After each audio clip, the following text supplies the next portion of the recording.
ධම්මං සරණං ගච්ඡාමි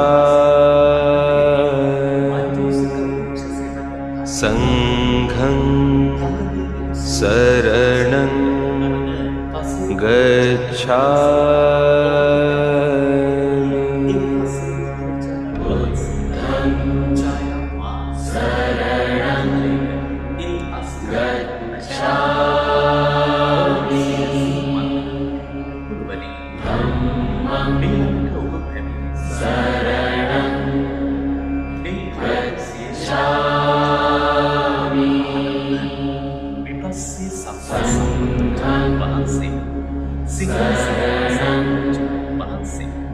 වෙස්සභූ සම්මා සම්බුදුරජාණන් වහන්සේ, කකුසඳ සම්මා සම්බුදුරජාණන් වහන්සේ, කෝණාගමන සම්මා සම්බුදුරජාණන් වහන්සේ, කාශ්‍යප සම්මා සම්බුදුරජාණන් වහන්සේ, අප සරණ ගිය ගෞතම සම්මා සම්බුදුරජාණන් වහන්සේ යන සත්බුදුරජාණන් වහන්සේලා වැඩ සිටින සත්බුදු මණ්ඩපයයි.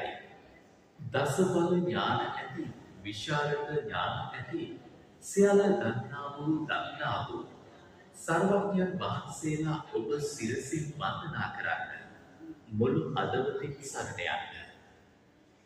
මේ ළඟට ඔබ පැමිණෙන්නේ මේ මහා විහාරයේ බුදුන් වහන්සේපදු ගටිකාර මහා සෑරචානන් වහන්සේ සුපිහිටි සෑමලුවටයි.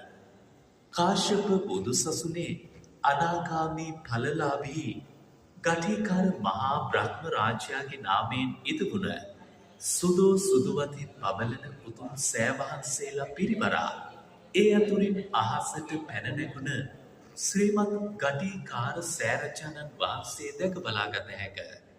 ඒ සෑරචානන් වහන්සේගේ ධාතු ගර්භය දෙව් විමනක් මෙන් බඹ තලයක් මෙන් විසිතුරු කොට ඇත.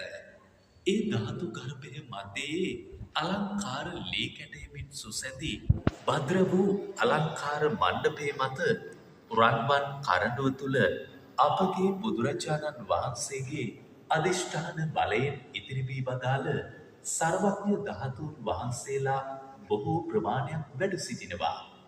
මේ බුදු සසුනේ වැඩ සිටි